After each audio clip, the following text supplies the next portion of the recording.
Assalamualaikum warahmatullahi wabarakatuh. Ketemu lagi dengan saya yang akan mengeksplor mata pelajaran biologi secara lebih mendalam dan mendetail. Mari kita nikmati. Oke, assalamualaikum warahmatullahi wabarakatuh. Pada pertemuan kali ini kita akan membahas tentang ruang lingkup biologi. Ya, yang pertama kita akan belajar tentang biologi sebagai metode ilmiah, kemudian cabang-cabang biologi, tingkat organisasi kehidupan, contoh objek permasalahan biologi pada tingkat organisasi kehidupan, manfaat biologi, keamanan dan keselamatan kerja di laboratorium. Ini kita perhatikan. Coba, ini ada gambar badak bercula dua. Ya, apa yang Anda ketahui tentang biologi? Bagaimana cara Anda mempelajari biologi? Silakan Anda diskusikan dengan teman sekelas Anda tentang hal ini. Selanjut, kita belajar biologi yang pertama dengan metode ilmiah. Tahapan metode ilmiah itu ada 7. Yang pertama, merumuskan masalah. Yang kedua, mengumpulkan data melalui observasi. Yang ketiga, menentukan dugaan sementara atau hipotesis.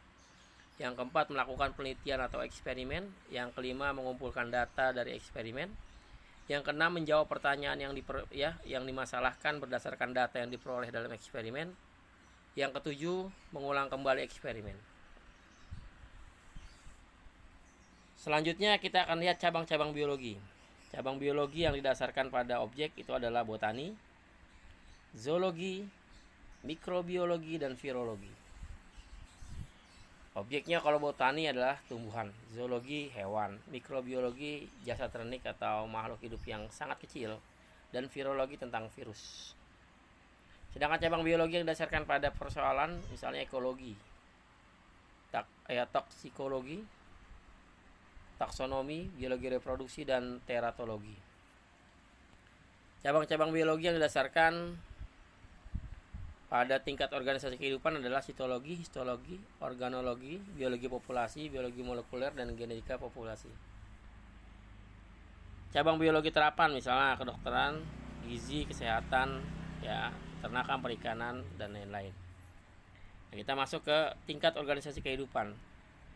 Tingkat organisasi kehidupan dimulai dari tingkat molekul, sel, jaringan, organ, sistem organ, individu, populasi, naik ke komunitas, ekosistem, bioma, dan biosfer. Nah, ini gambarnya dari molekul, kemudian sel, jaringan, organ, sistem organ, organisme, populasi, komunitas, ekosistem, bioma, biosfer. Tuhan telah menciptakan makhluk hidup dengan susunan yang kompleks, mulai dari molekul, sel, jaringan, organ, sistem organ, hingga menjadi organisme. Semuanya bekerja sama dengan baik hingga tercipta keselarasan dalam hidup. Organisasi tingkat molekul dalam sel. Nah, ini ada sel hewan dan sel tumbuhan. Ya. Organisasi tingkat jaringan dan organ. Ini pada makhluk hidup yang bersel banyak, sel-selnya memiliki bentuk dan fungsi sama akan membentuk jaringan. Nah, susunan spesifik beberapa jaringan yang berbeda akan membentuk organ, dan organ-organ bergabung membentuk sistem organ.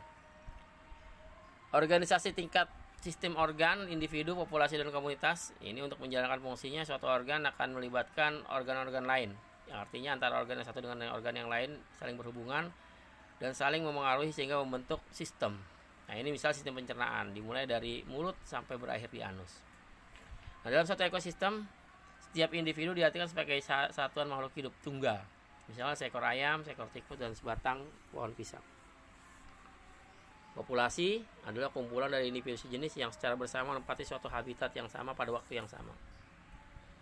Beberapa populasi yang menempati habitat yang sama pada waktu yang sama akan membentuk suatu komunitas. Nah, di dalam suatu komunitas terjadi suatu bentuk hubungan antara atau interaksi baik individu sejenis yang namanya intraspesies maupun antar jenis yang berbeda, antar spesies.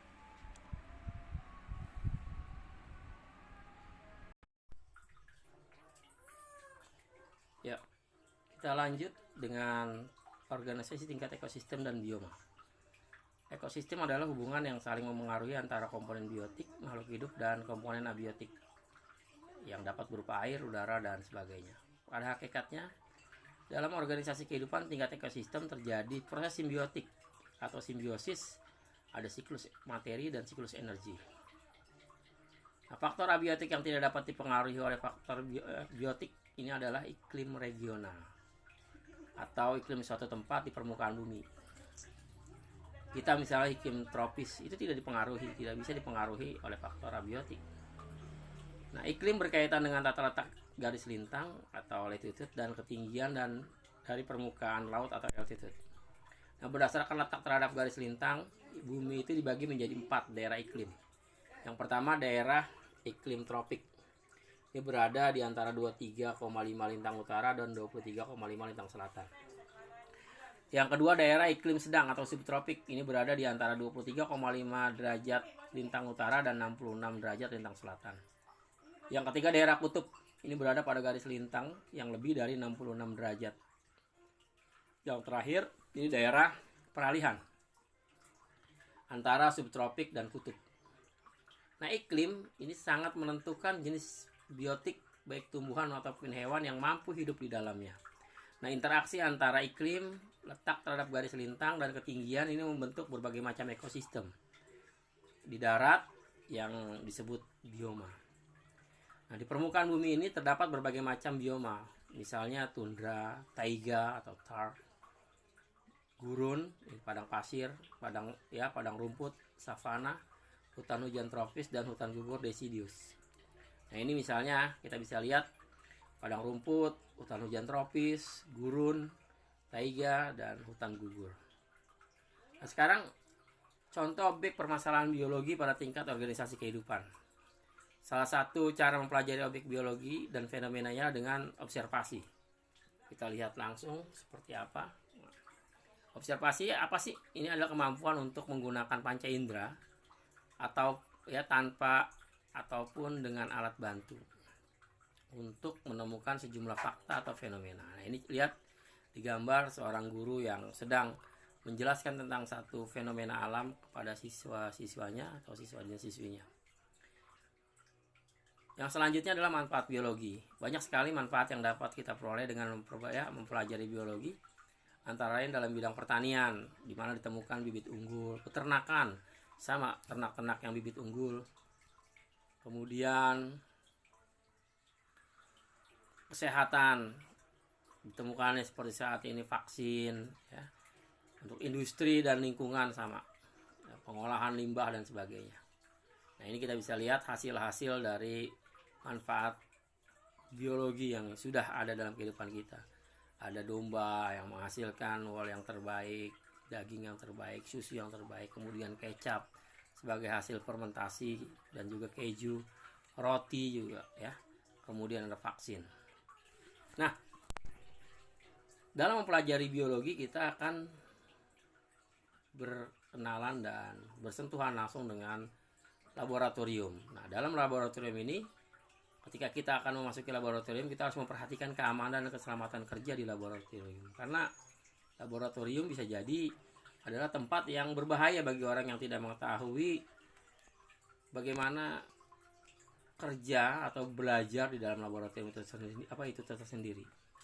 Nah, ini yang perlu kita perhatikan. Pertama, kecelakaan di laboratorium. Nah, untuk menanggulangi terjadinya kecelakaan di laboratorium, maka hendaknya di laboratorium itu tersedia kotak P3K, pemadam kebakaran dan pencuci mata. Apabila percobaan telah selesai, buanglah cairan, bahan, sobekan kertas atau pecahan kaca pada tempat pembuangan khusus yang disiapkan. Nah, ini simbol-simbol yang tertera biasanya pada label zat kimia dan peraturan dalam laboratorium. Ini harus ada. Yang selanjutnya aturan kerja di laboratorium. Pertama, ini kita harus perhatikan keselamatan kita, aturannya ada. Nanti kalau kita masuk ke lab, kita akan lihat seperti apa sih kalau kita belajar di laboratorium. Nah, yang selanjutnya adalah pertolongan pertama pada kecelakaan di laboratorium. Ini pertolongan pertama kecelakaan di laboratorium ini ada pertolongan diberikan segera setelah kecelakaan, yaitu dengan memberikan pengobatan dan perawatan darurat dan cepat bagi korban sebelum pertolongan yang lebih akurat diberikan oleh petugas kesehatan, puskesmas atau rumah sakit. Nah, ini contohnya toolkit untuk P3K. Nah, kesimpulan dari apa yang kita pelajari bahwa biologi itu adalah ilmu yang berkembang seiring dengan perkembangan iptek dan kebutuhan hidup manusia, ya. Kemudian dia dipelajari melalui metode ilmiah, di mana metode ilmiah ini kaitannya juga nanti dengan keselamatan dan keamanan kerja di laboratorium. Nah, sedangkan biologi memiliki cabang, ada yang berdasarkan objek, itu botani, zoologi, mikrobiologi, dan virologi, serta berdasarkan persoalan, contohnya ekologi, ya, toksikologi, taksonomi, dan teratologi.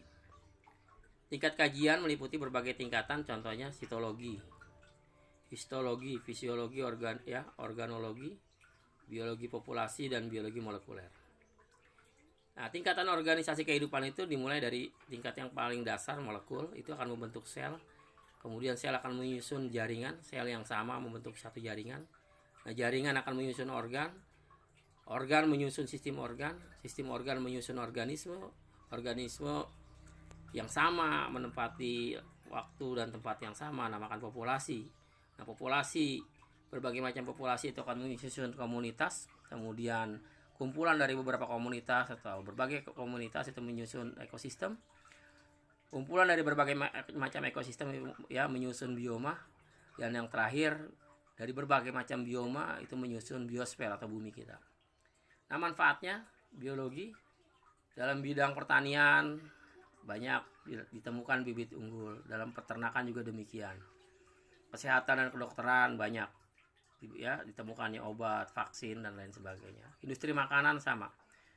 Ya, perkembangan industri makanan itu tidak luput dari penelitian-penelitian yang berdasarkan ilmu pengetahuan biologi. Industri obat, ya inilah yang menjadi kesimpulan dari pembelajaran kita tentang biologi. Mudah-mudahan menjadi inspirasi Anda dan menambah khasanah ilmu pengetahuan Anda.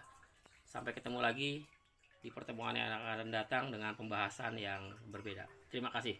Assalamualaikum warahmatullahi wabarakatuh.